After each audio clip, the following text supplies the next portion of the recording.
All right. Well, thank you everybody onto the call and anybody that reviews the recording afterwards for our March chapter meeting. We are happy to have Jennifer with us for, she's going to be presenting on VR and gamified simulations and how they are disrupting the safety training industry. So we have an awesome presentation to come up. Just jumping into some announcements really quick before we turn that over. Like always, we definitely want to give a shout out to our platinum sponsor, Indeed Safety. They're a fantastic partner that we have with us. So anybody that is on the call is not familiar with Indeed Safety. They're a national safety consultation company, and they specialize in things like contract safety director services, craft safety, construction safety supervision. So if that's ever anything that you need in your realm, they're definitely an awesome partner that we've had with our chapter. For our events, we always put this out there, but if you are new to our chapter meetings, we have our website that hosts everything that's going on for the chapter, but here's some quick touch bases. And if you want to scan the QR code, this is going to take you directly over to our event page. We are regularly doing our technical meetings, which are the third Tuesday online, though our last one we did test as a hybrid, and it did sound like from the conversations that we have with our board that we are definitely not out of the realm of possibilities of doing a few more hybrid meetings in the future. We also try to do mixers, usually 2 to 3 per quarter. The locations tend to vary, but if you have any suggestions for a site visit or you have an awesome practice that you think would be great for safety professionals to get eyes on, kick that over to us. We're always looking for ideas for new site visits. If you want to get in touch with us, other than our regular chapter meetings, you can reach out on our Southern Nevada website. We're also active on LinkedIn, and then you can also reach us at our updates at southernnevada.assp.org. That is our formal website, or for our formal email address. That is monitored not just by myself, but there's multiple board members and past board members that are on that as well that can respond if I'm not immediately available. So please, multiple avenues. If you have any suggestions, reach out to us. We'd love to hear from you. Russ's slide, as I wanted to say thank you to everybody that did attend the PDC. It does sound like that this was successful to the point that we are looking at doing this for previous years. So since Russ, you kind of put yourself on the spot, I'll turn things over to you. Anything you want to add to that? Good. It was really cool. If you didn't get a chance to attend, this is something that so we are, our chapter is it's part of a geographic group of other chapters, and it's really this was the first year that our regional group of chapters put on a conference, and yeah, we had a lot of great feedback, a lot of really helpful feedback too from attendees, and it performed as we needed it to, as we were hoping it to for the first year. Long term, it's going to become something that provides educational opportunities for folks throughout our geographic region, but also helps our region give back to safety professionals by granting scholarships and investing more in chapter leaders. So just a great experience. I'm really thankful for everyone that did attend, and I know there are quite a few folks here that did. And yeah, look forward to it. It's going to be the same week next year, the first week of March, a Tuesday and Wednesday at Palace Station. We are looking forward to it, and there will be a call for speakers. So we want to have local expertise from throughout our region sharing their best practices. That's the story. And if you're interested in helping out in like a local logistics capacity, our conference committee would love to partner with you as well. Probably the easiest thing is just get in touch with me about that, and I'll get you connected with the right people.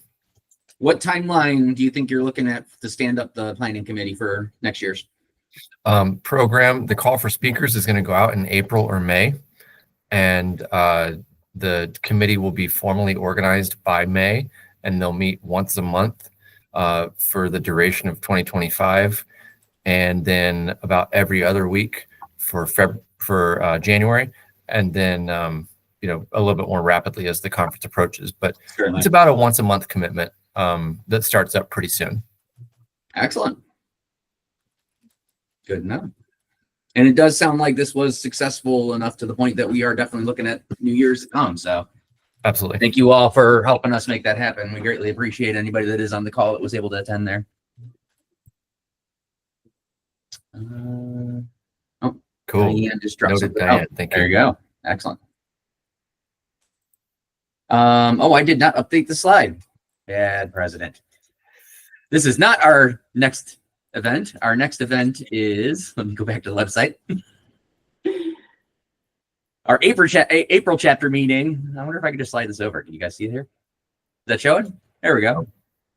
No? Of course not. Okay, our April chapter meeting is actually the journey to best-in-class fall protection.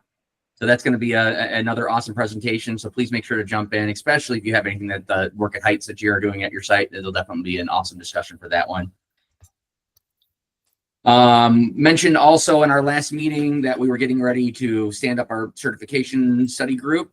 It does sound like our first kickoff was successful. Bobby was not able to join on the call. Bobby has been hosting that in partnership with Carrie to kind of host a site over at the College of Southern Nevada for our training sessions.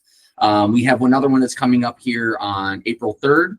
That's going to be from 6 p.m. to 8 p.m. And then May 1st, we have a third option from 6 p.m. to 8 p.m. This is still more kind of our test pilot to see what kind of interest that we have on this. If this does continue, though, this is probably something that we're looking to have as a reoccurring benefit for our chapter members as well. So if you notice, I do have it highlighted and with an exclamation point up top here that we have scholarship opportunities available. And on the next slide, we also have our scholarship opportunities available. Please, we are trying to give away money. If you're going for a certification, if you are going for continuing education for anything that is a safety related field, please reach out to us. We want to help support you on that. That's something that we have as a benefit that also our platinum sponsor has helped us establish as well. So we want to make sure that we are building up our incoming safety professionals or anybody that is an active safety professional looking to better themselves in the career path. Please make sure that we take advantage of this opportunity. With that being said, I'm going to go ahead and turn things over to Jennifer. Let me go ahead and stop presenting screen sharing here and we'll see if it lets you take over.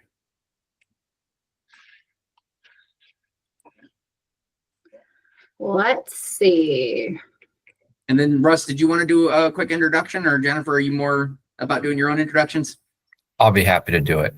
No problem. So one of the cool things is I got to help on our region's professional development conference committee, and that has me talking to folks all over our region. And the president of the Snake River chapter, a guy named Brandon Huff, is an amazing guy, and he does a lot with a Boise event called Safety Fest. And I think he was trying to tell Jennifer to put in for the conference, but somehow she got my name thinking the chapter or something. I don't know, but we connected. And so Todd Schultz and I work on the program committee. And the conference thing was kind of already a bygone deal by the time I connected with Jennifer. But I was like, holy cow. I brought what she was talking about into our programs committee and was like, yes, this needs to happen. So it's been my pleasure just to kind of coordinate the logistics of meeting and content and everything with her to get ready for this meeting. But just an absolute dynamo of highly opinionated with some really good stuff that a lot of safety professionals need to hear, especially if you're involved in training. So I'm really excited. She's got a lot of important perspectives to offer, and I'm not going to spoil her story too much because that's definitely part of her slides. But she's got a background in the U.S. Navy, doing some really important hands-on work there, and that's shaped her professional practice today. Just a fantastic person. Jennifer's going to be someone that's in my resource book for years to come. So I'm really glad, and thank you for coming to us all the way from snowy Boise, Jennifer. Thank you so much for being here. Thank you, Russell. I really do appreciate the introduction. And y'all can hear me just fine, right? Thumbs up. Brilliant. Please do ask questions. Drop them into the chat. Russell's going to help me. Also, he's going to share some a demonstration here a little later. But show me with emojis, chat. Use the chat feature. I love the ability to see some, smiling faces. I'm very pleased to be here, more than you know, because I'm the type of person that I literally put my money where my mouth is. When I say VR and gamified simulations are here to disrupt the traditional workplace safety training paradigm. I know because of my experience. Russell touched on it, and I'm going to talk about a little bit of a story here. We are in a time where knowing how to do something is not enough. We need to understand why we're doing things. Why is it important? Why do our learners need to be paying more attention to what's going on in their environment around them? Before I get started into the presentation, where we are gonna dive into concepts around gamification, VR, the powerful technology it is to help change behavior modification, true behavior modification, and ways that we can track the progress of our learners to see for that knowledge transfer. But before we go into this, the most powerful thing any trainer, any presenter can do is to share stories. Storytelling is what brings us all together with a common frame of reference and also drives emotion and impact. When we have a framework of emotion and impact, we have the capability to really drive behavior modification. So my story starts off a little bit like this. The picture that you see on the left is the first ship I was ever of the fleet that I entered. This is the USS Carter Hall. My story begins as a shipboard electrician. When I joined the military in 1997, I knew nothing about being a shipboard electrician. I went to school for an entire year, finished second in my class, sent me off to the fleet. I thought, I've got this, it's gonna be great, until the moment I stepped shipboard, because this is something that I could have never anticipated happening. I wasn't told, but I was the first junior enlisted female to be on that ship. The only other female that was on board was an E8. I was an E3. She was a senior chief. Now, to say that my environment completely shifted would be an understatement. Here I was with 300 men. Not only that, while I might have finished second in my class, I was also covering up the fact that I would also had dyslexia. So imagine getting into an environment where I don't physically necessarily feel safe.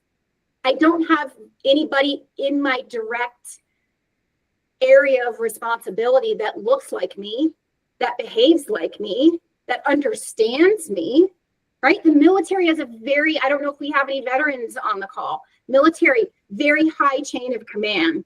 And oh, by the way, back then, there's really no HR representative. The best thing that I had was my onboarding buddy. And my onboarding buddy, I didn't know for 2 weeks after the fact. I asked him, why will nobody look me in the face? Why are crew members like literally avoiding eye contact with me, barely even speaking to me? He said, well, that's because right before we got back, we just had 2 weeks of intensive sexual harassment training. We were literally told to avoid contact with females unless it was necessary. That's what they were told, but I didn't know this. So imagine, here I am in a very new environment. I don't feel safe enough to even ask some of the most foundational, basic questions. And we're talking about electricity on a ship, a steel ship out floating in the water. This is, it took me about 25 years later in my life to realize the term psychological safety. And I built a business around helping people understand true safety begins with understanding yourself, understanding what's going on with your mind, body, spirit, and feeling safe enough to show up as yourself at work, to ask questions without fear of retaliation. I didn't understand any of those concepts. They weren't discussed. They weren't really even quite discovered quite yet. I tell this story because how many young workers do we have coming into the workforce that don't know their skills? They don't know their trades. They're coming in a little bit blind. They may not have people that look like them. in their immediate opportunity for mentorship and leadership. This is happening not just from 3 decades ago, it's happening continuously. So what is somebody to do that has 4 years of electrical safety training and expertise when I decided to get out? Where else are they supposed to go find a job but in the shipyard? So what I did, I got out of 4 years out of serving our country, and I went to work at the shipyard. This picture on the right is Newport News Shipbuilding in Virginia. I was a contractor there to build the this is the USS Ronald Reagan. Combat systems. Great. Here I go. I'm part of the shipbuilding industry. I got street cred. I'm a US Navy veteran. I've been in shipbuilding. No problems.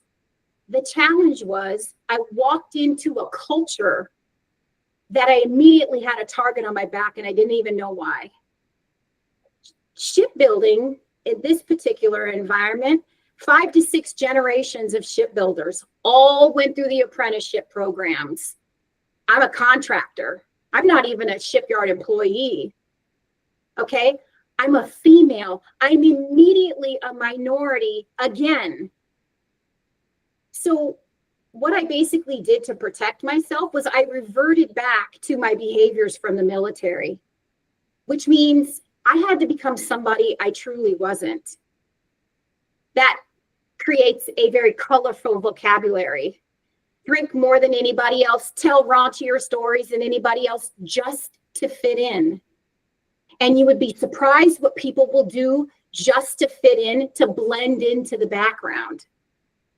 And it literally was 2 decades before I realized how much I had lost who I was, who I truly was as a human being, because I had converted myself into this persona for protection. These are not sob stories, but what these are stories. This is my story. And why, when I discovered about 10 years ago, the power of a technology that could actually help change behaviors, impact people in an emotional way to help really drive change.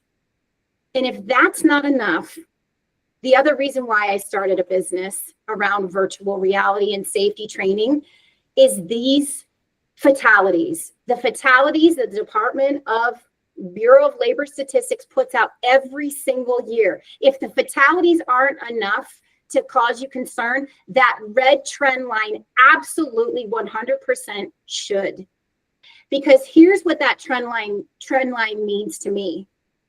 That if indeed the major causes of workplace fatalities stem from, let's see, ineffective training, human error, lack of change management, lack of support from leadership.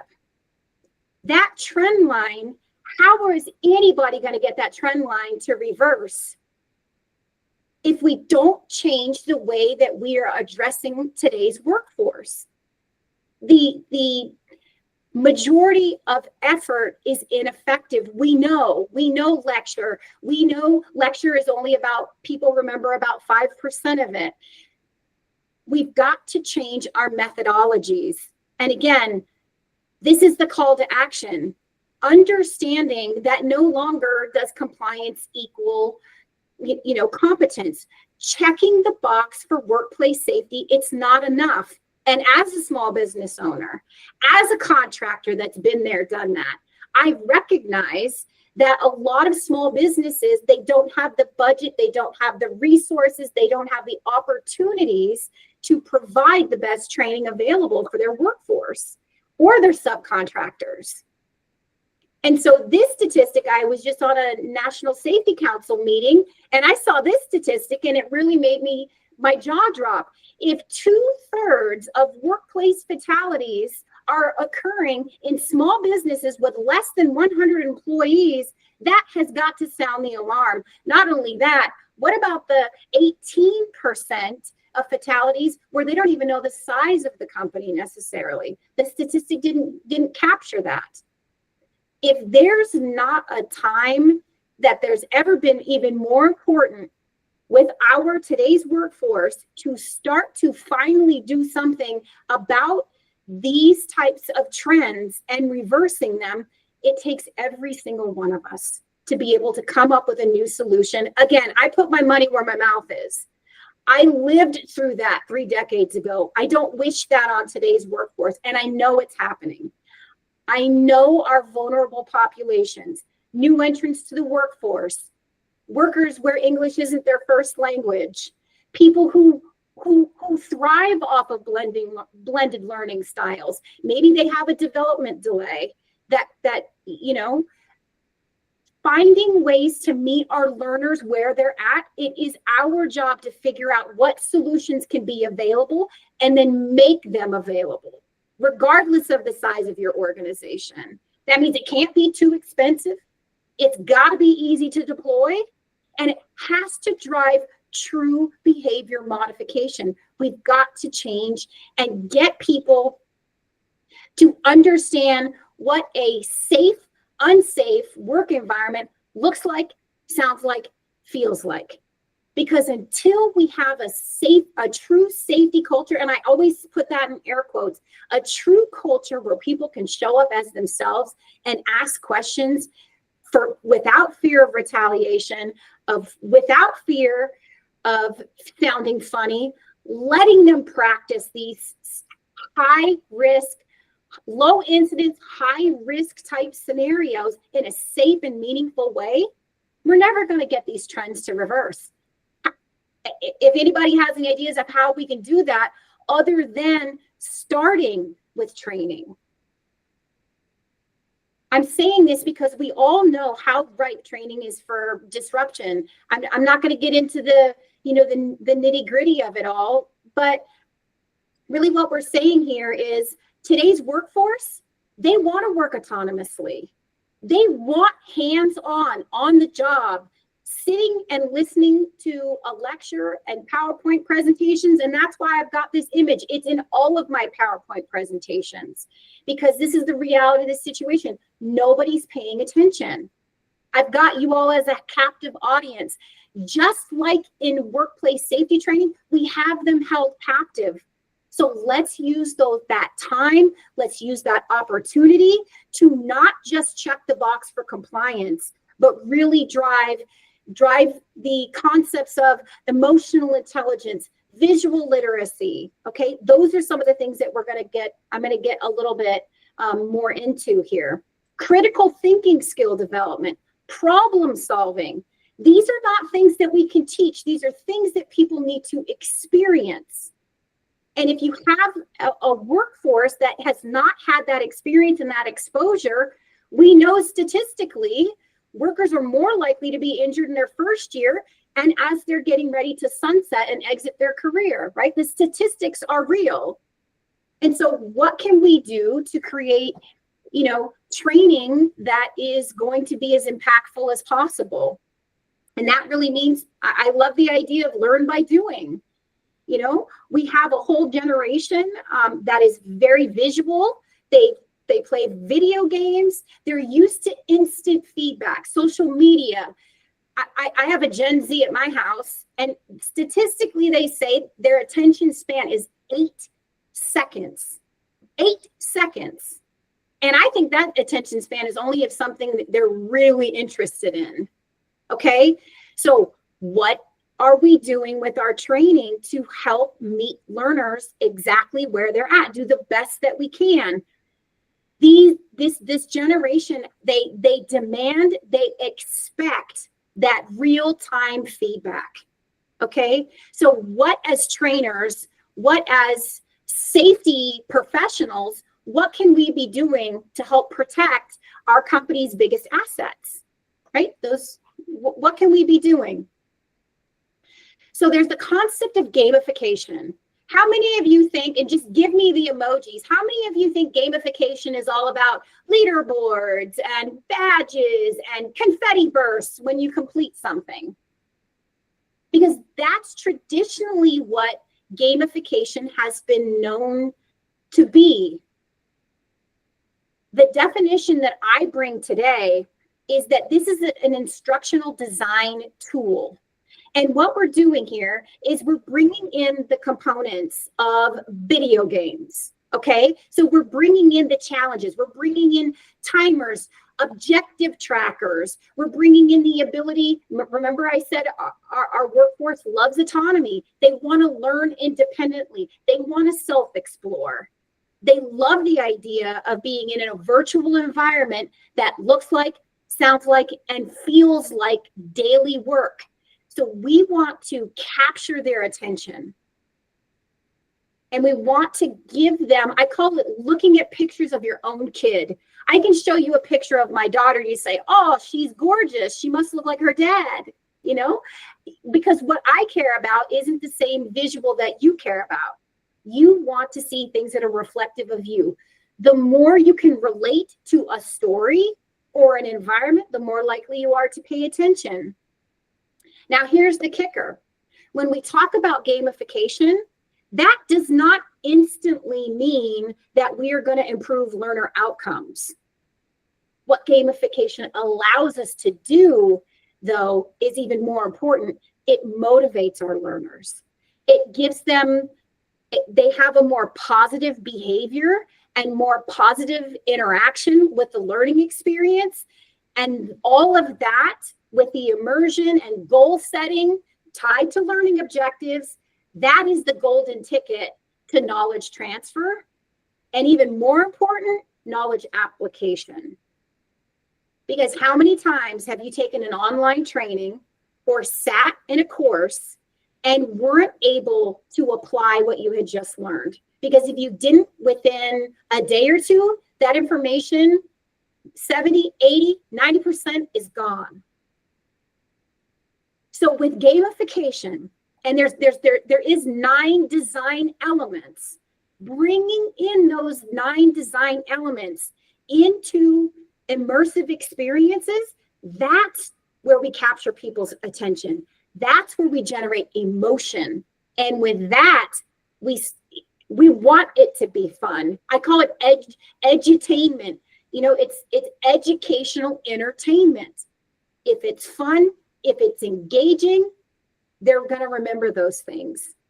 And that's where gamification is crucial. We talk about motivation, perception, reaction, attitude change.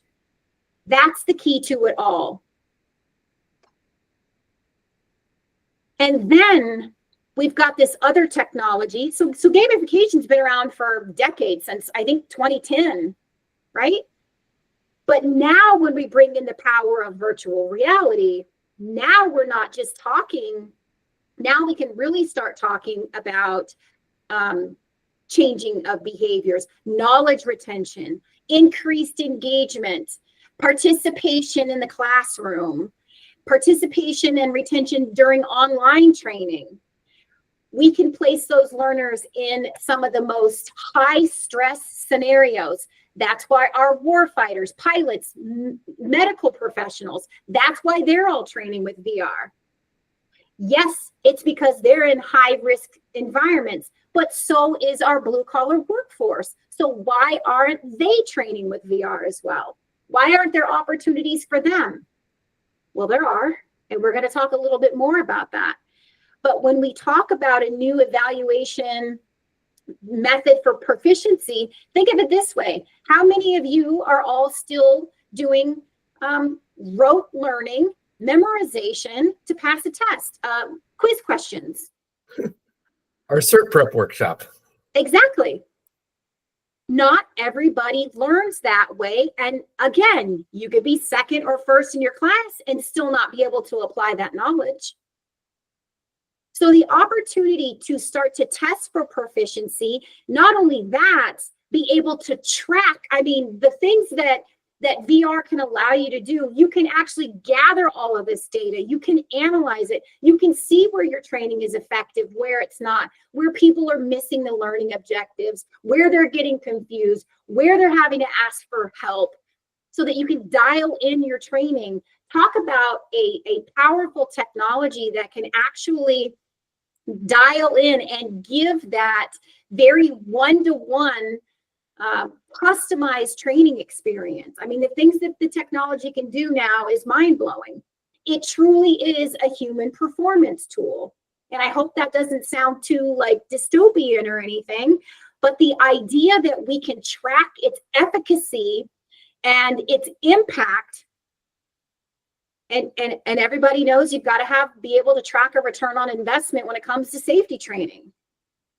And how many of you would rather be out there instead of sitting in classrooms teaching, be out with your people on the floor? Be out with your people, making sure that they're able to transfer their knowledge, ask questions, build that true safety culture. There's the concept of neuroplasticity, and I don't know, I'm not going to get into a big thing here, but the idea that we can use a technology this powerful, and yet as a developer, we have to be mindful of this. We can change behaviors. We're doing it with PTSD, traumatic brain injuries, people who are suffering from all kinds of fears and phobias. It is powerful enough to change the way that you think. And when we have a technology that can do that, imagine the ability to really, truly be able to drive true, lasting impact and reduce serious injuries and fatalities in the workplace. Now, you'll see a little picture down here.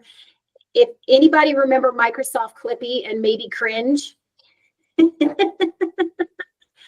Microsoft Clippy was Bill Gates' way of introducing the idea of a virtual assistant. Some people, from a nostalgia standpoint, loved Clippy until you saw Microsoft Clippy for like the 1,000th time that it would pop up into your Word document trying to give you a tour and trying to help you out.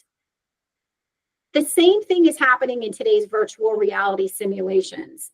They are embedding in companion characters. Now, somebody on here is with Google, I heard, and he said everything is AI driven. Imagine being able to have an AI driven Microsoft Clippy, an assistant that is there where learners have a one-to-one relationship with a virtual assistant, a coach. Our version of that is in the bottom left corner. That's Buddy. Buddy is your safety buddy, and that is a hologram of our logo. He's kind of cute, but his whole, I'm trying to draw the correlation here of being able to, for everybody to understand, this is not out into the future. This is today. We have virtual assistants within virtual reality simulations that can guide learners through simulations, give them a unique learning pathway.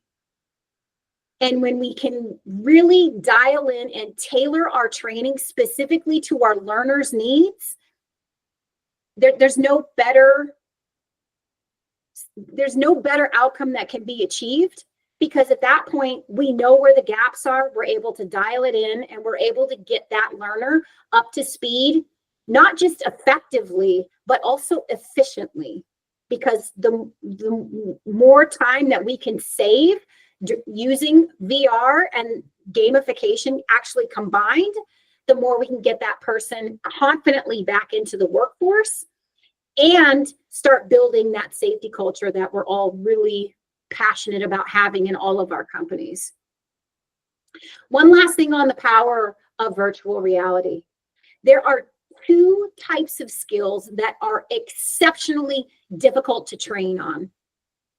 These two skills are visual literacy. Is anybody familiar with visual literacy? And the Center of Visual Expertise, COVE, that's kind of their framework. It's the idea of being able to understand and identify and look beyond our current environment, because we know our brain filters out so much content, especially when we're used to seeing the same things. The concepts of visual literacy allow us to be able to look beyond that, to really truly understand what we see, what it means, and what action should we take as a result. So understanding that and being able to identify hazards in a different, more linear concept through shape, color, design. So it's a design framework as well. But teaching visual literacy skills is very difficult to do and apply, but we can do that with the power of VR. That and what I will call emotional literacy, the ability to use a story, to use environments that are reflective of daily work, that look like, sound like, feel like daily work, the ability to place the learner in the middle of a situation where they feel what's happening to them, whether it's a trench collapsing or somebody coming in and accusing somebody of something that they did or didn't do. Being able to teach people how to react, respond, and recover from, let's just say, less than ideal circumstances. One of the major benefits of VR is the ability to be able to train for that. Most of our frontline workforce does not receive any type of training related to emotional intelligence, soft skills training, communication, conflict resolution. If they do, it's completely separate. But what if we were able to combine compliance-based training, workplace safety training, with a companion character, a virtual assistant that is also helping them explore the idea and concept around emotional intelligence and soft skills training? What if we were able to combine those things together? It's not happening today. So what a blue ocean. What a huge opportunity for organizations like myself that are very passionate about saving lives, that are very passionate about getting those injuries and fatalities declining towards zero. So this is where I get to take a breather. And this is where Russell's actually going to steal the screen. He's going to pull up a simulation and we're going to actually walk through it. This is the power of where we bring in the elements of gamification, those 9 design elements, and we pair that with VR. Okay. And then Russell, you see the little box on the right that has the 2 arrows shooting out? That's a full screen icon. Brilliant. So this is what we're talking about, because there's nothing better than visually showing, again, that crossover with gamification components and then the idea of being in a virtual environment. What's really powerful about this demonstration is that this exact same simulation is available on iPad, tablet, and also a VR headset. So think of it this way. When we talk about consistently training people, this is one way that you can do that. So the training happens to be in English and Spanish. I don't know if we've got any Spanish speakers on the line, but think of it this way. We've got the ability to set an objective. So let's say you just took 10 minutes of e-learning, or as an instructor, you're teaching 10 minutes about workplace safety.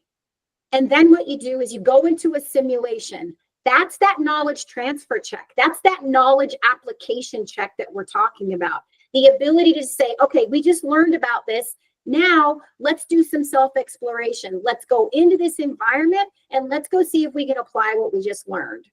So Russell, if you want to hit start. Oh, buddies, you can't hear Buddy. That's okay. Doesn't matter. So again, Buddy is the virtual assistant that I was talking about, right? So there's closed captioning.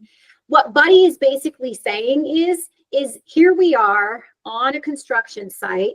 We've got multiple hazards. As a matter of fact, we have 5. So there's an objective tracker up there, right? So again, the elements of gamification. We've got a timer. We've got objectives. And the idea is that blue disc that Russell just hit, that's how you navigate around on a desktop. So in this experience, here we have a chemical drum. It looks like it has some sort of label on it. So let's click on that as a potential hazard. And here we have the chemical label. in the e-learning, we would have learned about pictograms. We would have learned about how to read a chemical label and the significance of that chemical label. So if you hit close, it gives us a little bit of information. And then we have quiz questions. So again, we're incorporating in traditional training methods like quiz questions and things like that to emphasize the learning. And so you can just pick any answers here, because if you get it wrong, it's going to give you a red X. If you get it right, it's going to give you an audible tune. And then there's one more. So hit close. And then just, well, you know the answer to this one. This is a test, Russell. Oh boy, there you go. I just lost my certification. Remedial training for you. The idea here is then Buddy goes and re-emphasizes those learning objectives. So think of it this way. You sat in a class, you learned 10 minutes worth of information, or you're self-paced. Now you've gone into the environment. You've now been applying it. So you're getting reinforcement in a real life scenario.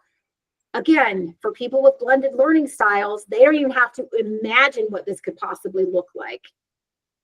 So we're going to go to that disc. Yeah. And we're going to go up to the top story, because what you're going to see up there is a little bit more interesting, and you'll get a bigger view. Yep. Because it's 360 degrees, right? You're going to be able to see all around that construction site. Again, this is a video game environment. Looks like, sounds like, feels like. That is the concept of immersion. Okay. So go over to that disc. Yep. Perfect. And then as Russell scans up, you know, we've got the infamous person standing on the top step of the ladder. I will not admit if I've ever done that myself. Most of us probably have. That's a hazard, right? We've got a guy welding over here. And if you go one more step over.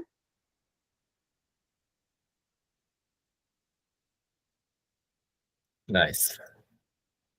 Right? So if you click that as a hazard, go back, just this pan over there. Yeah. Click on that as a hazard, because now it's caught fire, right? And so Buddy's re-emphasizing why this is a hazard. So again, we are talking multiple points of influence, multiple ways to consume the information and test your knowledge. So that's an example. And then if you will, Russell, you can exit out of this, and then I'll take back control. Okay. Just out of curiosity, Russell, would you get a second? Would you also drop, actually, I can do that. What I want to do is I want to drop in that link to everybody here, because you can use this as a training aid. You can share it as instructor-led, virtual instructor-led training, all of those things. This link is actually good until April 15th. I want people to play with it. Let me, can you see my screen still? Yes, you can. Back to your screen with use cases, yeah. Okay, wonderful. CJ. Any questions before I go into use cases? Because having that link, yeah, go ahead, CJ. I can get my microphone to work. I'm just curious from an implementation, because I'm sure, as you know, with your business model, a lot of these organizations, we're not the ones that are necessarily the learning department. A lot of them already have their learning management systems it's established. Are these SCORM courses? Are they okay? Oh, you nerd! I'm glad you asked the question. Yes, yes, fantastic. They are.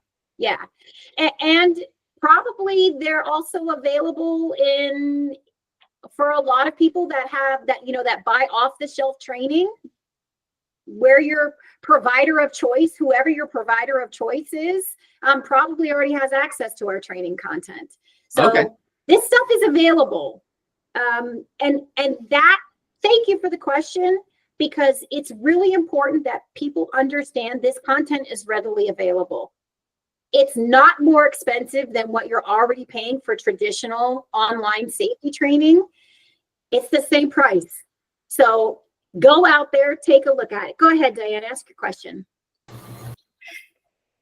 I like the fact that he mentioned SCORM HTML. Is it also available for adding slides? For what slides? So if we were to say select some of these ready-made courses, can we add slides to them? Oh, can they be modified and customized? Yes. 200% yes. Yeah. Okay. Yeah. That's a great question. Any other questions? I try to not come off. I want to keep this focused on value to you all. Ours is just one solution. I have been at this for 10 years. I know pretty much everybody in the online workplace safety industry that is using immersive technologies. If you have a use case, if you have any questions, no matter what, at the end of this, you'll have my contact information. I don't care if you're viewing this a year later, please don't hesitate to reach out to me. I can be a sounding board. I consider myself an absolute subject matter expert in this specific field, and I'm more than happy to help and guide folks. So when we talk about the different types of use cases, the Total Worker Health Initiative with NIOSH, we even jumped on board with that. We call it Total Worker Safety.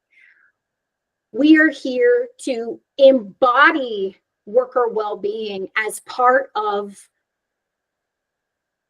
personal safety, not just physical safety, but emotionally and mentally, because we're dealing with things like 4 to 5 times the suicide rate in the construction industry.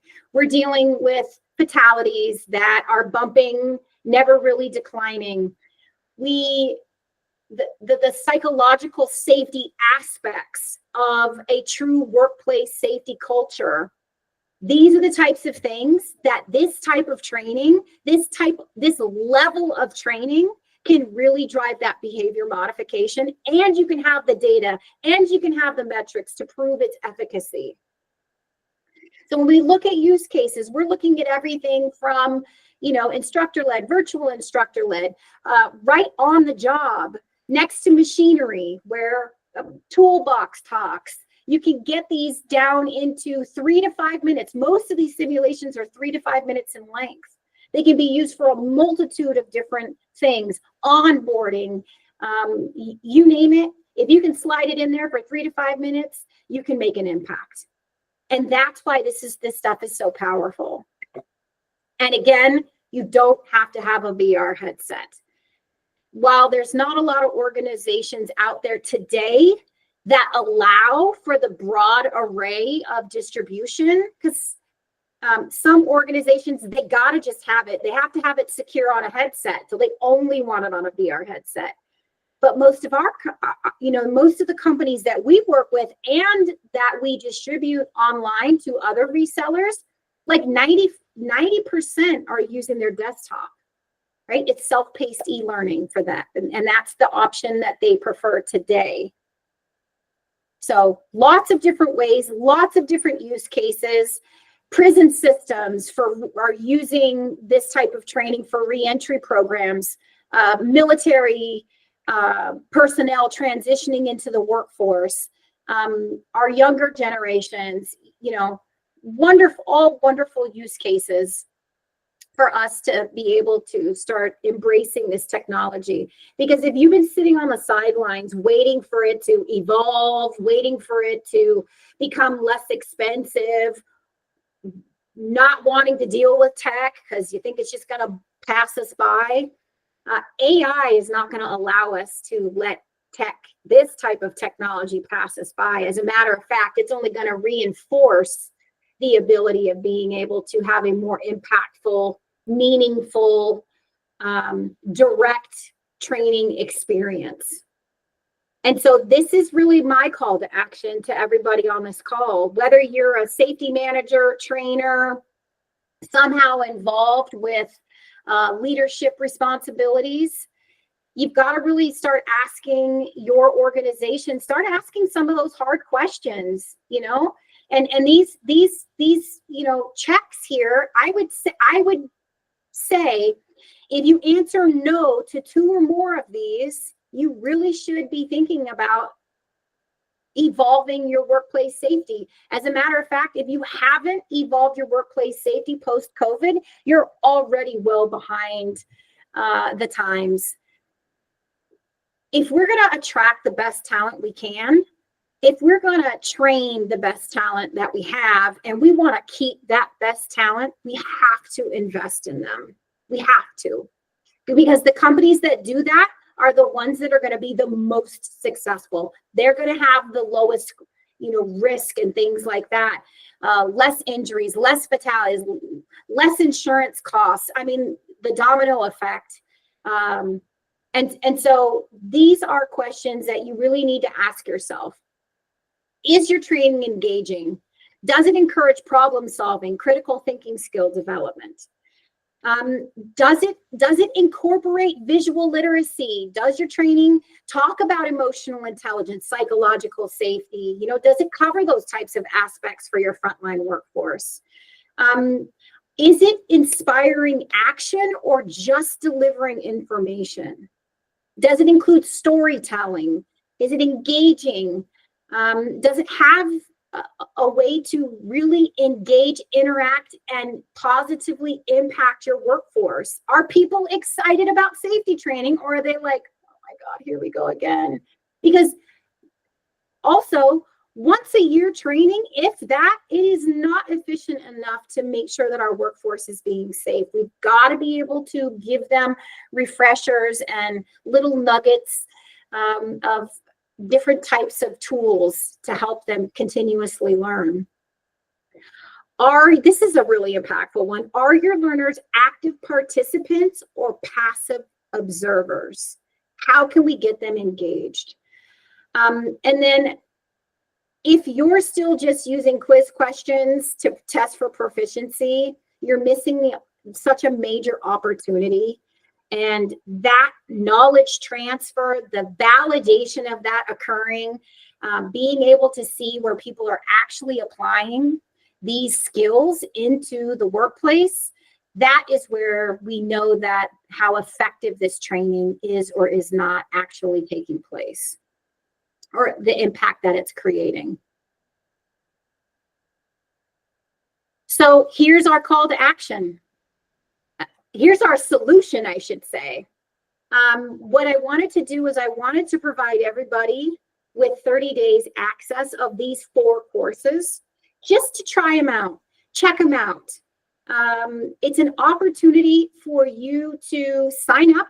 I'm not going to be calling you and hounding you. What I really want is for people to experiment with the technology. If you haven't had the opportunity to experiment with it, specifically around workplace safety, here's your opportunity. Take advantage of it. The only thing that I ask is that you share your feedback. Good, bad, ugly, I don't care. I want to hear. We want to hear what's working and what's not working. Share this access to anybody else within your organization, the ASSP. We're committed to driving change, and we can't do that without the support of people just like yourself. I mean, we need that feedback to continuously improve. I will say this, and I'm gonna take any other questions that people have, and all of this will come out in an email that gives links and all of that. What I ask is that people take an opportunity and just try it out. Just experiment with it. Because here's what I know. We have people held captive when it comes to workplace compliance-based training. While we have them, we should be helping them develop into the best human beings that they can. Because number one, they're going to positively impact our workplace culture. And if they're positively impacting our workplace culture, they're also going to be hopefully bringing those skill sets into their families and then out into their communities. And so I believe through the power of of immersive technology, gamification, sharing your stories, sharing relevant stories, that we can really have a profound impact on our workforce and change those behaviors to help drive down risk, to help improve overall. We spend, 8, 10, 12 hours at any given time a day with people at work. We might as well make those environments the most productive, welcoming environments that we can, and ensure our workforce is confident and willing to speak up, especially around safety related topics, and feel empowered to do that. So with that, that's what I have for today. And I'd love to answer any questions people have.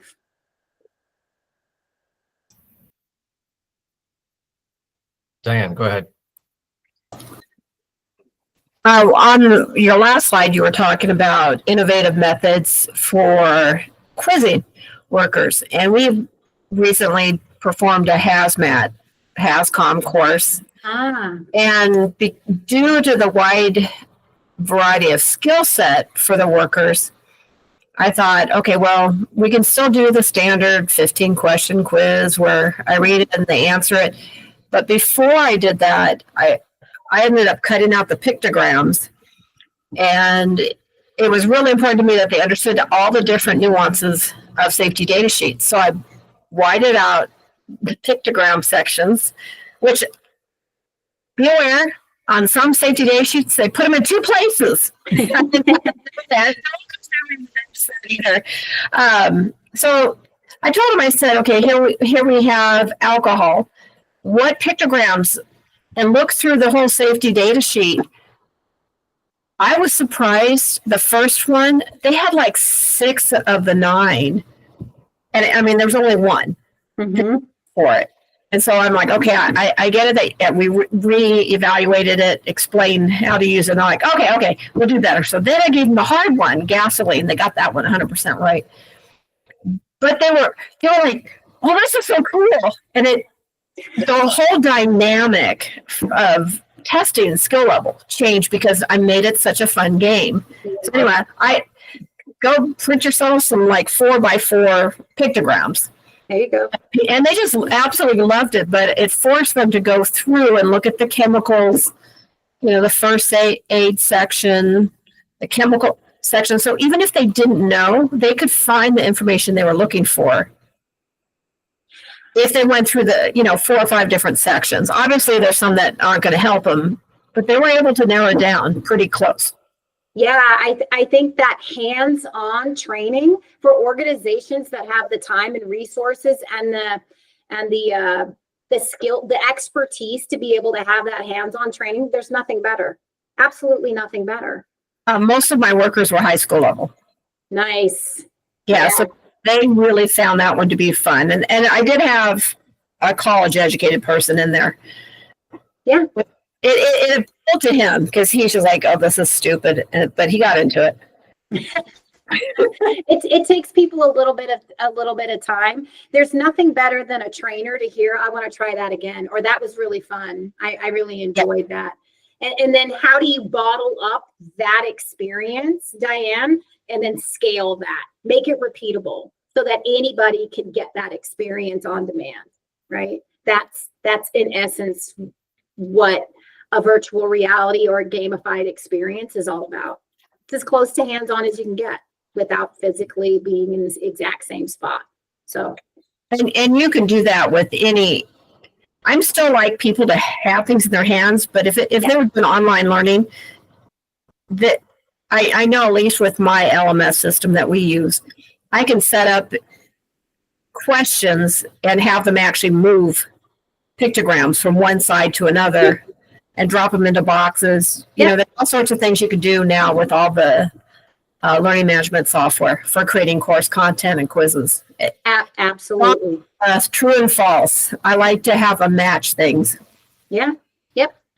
Definitely. Hey, Les, I see your email. No, we are not part of our 360 training group. We're not part of that organization.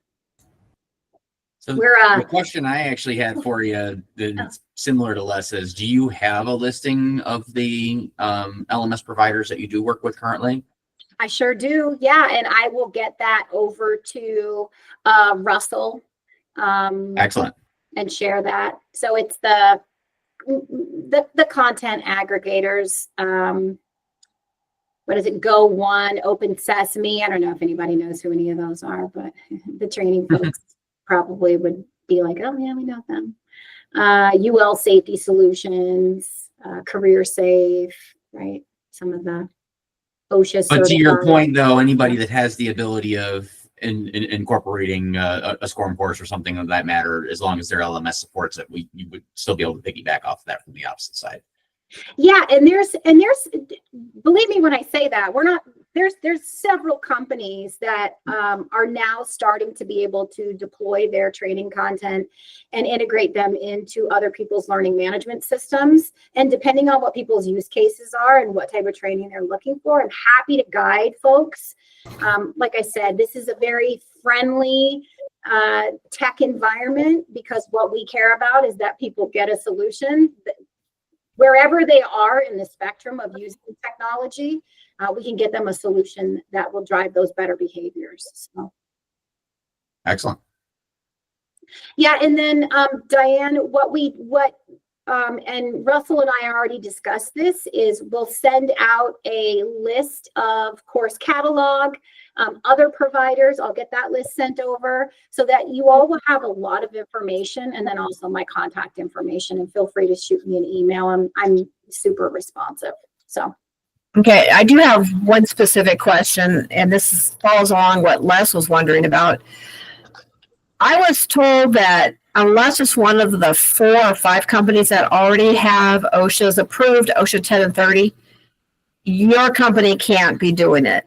So I've always wanted to have my own OSHA 10s and 30s for construction, and also MSHA, because I'm an MSHA authorized trainer.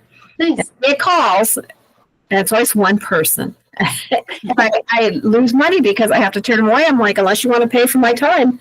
Yep. So I go, I'm not paying that. I need a solution for the company. Yeah. And that's one thing I've been looking at. This just was very timely because I do need a solution for the OSHA 10s and 30s. Yeah. So we do have a solution for the OSHA 10, which could also supplement a 30. But ours is about 11 hours of content centered around OSHA for construction and then OSHA for general industry. On the general industry side, think of that more as an emphasis on warehouse manufacturing type environments. But we have all of that content. If you're if you're a OSHA certified trainer, you can still issue the DOL cards yourself if you're doing this virtual or instructor led. We partner with UL Safety Solutions, which is an OSHA certified, and what they do is they add on the simulations to their 10-hour, which is the challenge is getting the OSHA outreach centers on board with allowing the training, because they still have the requirement where you can only have so much that is either virtual or video. And if you're trying to do a truly immersive training, in my opinion, like what you're presenting here, that almost has to have its own separate approval. If this is arguably more effective, there's no reason they shouldn't. It's just getting it in front of them. Right. And that's, always fighting the good fight. Certainly. So through other collaboration and partnerships, we're out there, beating the drum and fighting the good fight. And back to those use cases that I initially discussed, refresher training, toolbox talks. There's a lot of ways to bring pre-post tests, a lot of opportunities to bring these into the classroom just to make spice things up a little bit, if you will.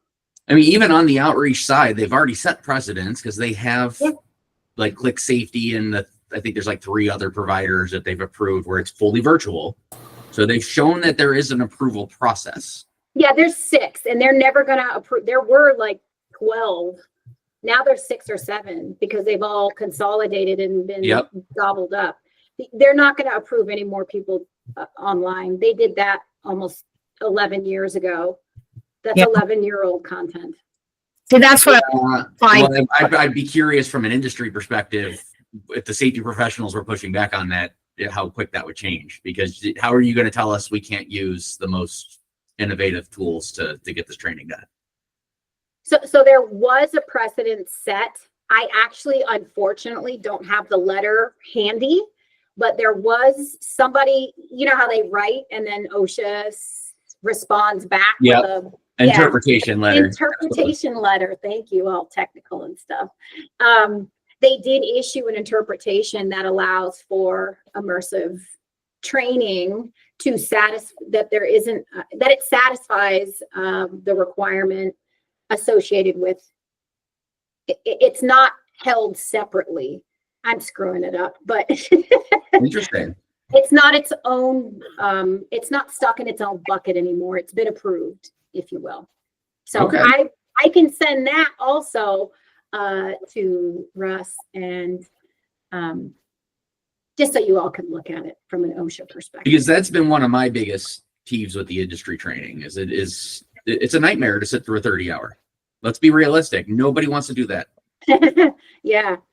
I know. I was just saying when I got on here that I have to go do an OSHA 30 and walk the walk and talk the talk. You know what I mean?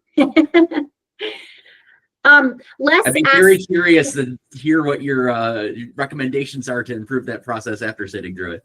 Oh man, you already know what my recommendations are going to be. Hold on, should we start this over again? Right. No, it is what it is. And all we can do is just do the best that we can. And, Certainly. you know, Les asked a question, and I really appreciate the question. It really has to do with, can any of the training that we create today actually satisfy and so think of confined space training, fire extinguisher safety training. We've been asked a lot. Can your training justify the hands-on piece? The answer to that is no. You need to, not today. You need to still be able to go and somebody's got to sign off and say that you did it correctly. So OSHA is not making a recommendation on that one way or another. It very clearly states anything that requires authorization for a sign off in person, this does not satisfy. But there are some VR companies that have different types of simulations, like Crane. They have whole setups. Or it's an actual board, yeah. Yeah, which is completely separate. But when it comes to just OSHA style trainings, like confined space, fire extinguisher, the only thing that we can say is that we focus on, should they evacuate the space or try to put out the fire? The fire's grown. What do you do? You know, we care more. All the bullet systems are a fancy duck hunt machine, so you could technically tie that into your game now, and that would meet the hands-on component. Yeah, sorry, Les. I've tried to, you know, so it's okay. Who else had a question? Todd had a question. Did you have a question, Todd? No? Okay. Anybody else? I really hope that this has been helpful. It is a little bit complicated with having a screen between us to get the excitement around this, but please do, I think my screen is still showing. Please do sign up because I'll get you access to these 4 courses. Share them, use them, get other people to look at them. We're at the very infancy of some really amazing things. And as we start to integrate immersive technologies, gamification, AI, there's just a really long road ahead of us that we get to play with, if you will. Good deal. Thanks so much for coming. Was this helpful? Absolutely. Let's see some emojis. 100%. On the party, I like the party poof one, so there you go. Thank you. Well, with that, I will stop sharing. Oh, wow. Somebody must be on How a did you Mac. do that? That is epic. Right? I again appreciate everybody's time. Again, I'll also send a bunch of resources over to Russ that he can send out.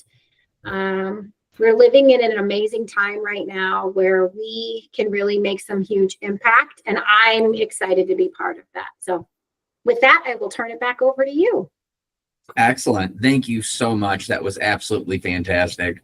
Only thing I have left for the group here is we always put our post-meeting evaluation up. We will share this information with Jennifer as well. So if you have any kind of recommendations or like Russ said, he's going to get a hold of that list of the providers. We'll make sure that if you're interested in that, we can get that out to this group as well. So please make sure to throw your feedback on there. Anything that we get for our meetings is definitely helpful. We greatly appreciate it.